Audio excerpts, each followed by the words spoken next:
Bonjour Corinne, alors c'est quoi cette balade?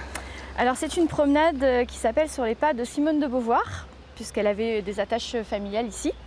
Et donc nous allons partir de ce site qui s'appelle la Petite Gare. La Petite Gare, l'ancienne gare d'Uzerche. Une randonnée familiale sur les bords de la Vézère, 5 km environ 1h30 de balade entre nature et patrimoine. Alors là nous arrivons sur un tunnel de la voie, de l'ancienne voie du POC. C'est l'ancienne voie ferrée où passait le TACO. Les gens en fait prenaient ce train qui était une petite voie, une petite ligne. Un tchouk-tchouk quoi, un taco. C'est ça, ils s'arrêtaient à toutes les gares et en fait c'était les gens qui allaient vendre les fromages sur tous les marchés, depuis Uzère jusqu'à Argentat.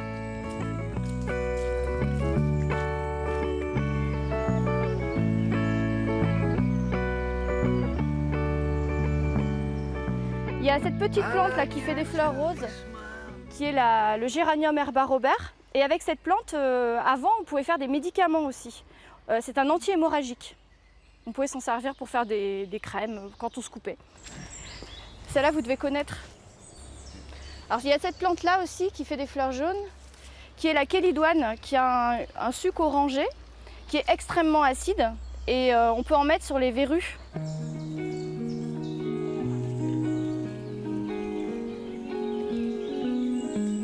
Corinne, pourquoi ça s'appelle Dans les pas de Simone de Beauvoir, ce sentier? Sur la commune de Saint-Hybard, elle avait une maison, elle venait chez son grand-père, dans cette maison qui possédait un énorme parc avec des essences d'arbres remarquables et de plantes, et elle venait petite, donc la littérature ne l'intéressait pas encore.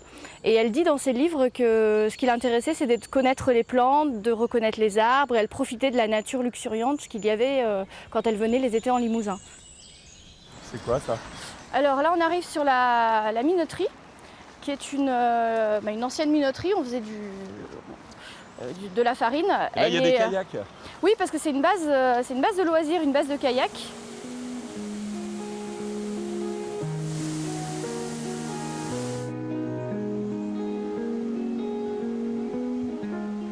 Ah, ça monte là, Corinne, hein?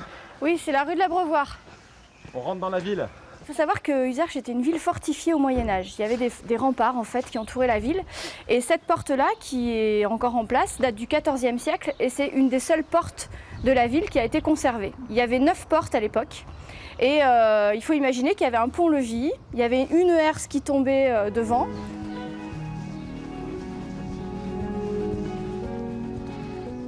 Corinne, merci 1000 fois pour cette balade, c'était vraiment très sympa. À très vite pour une nouvelle rando ailleurs.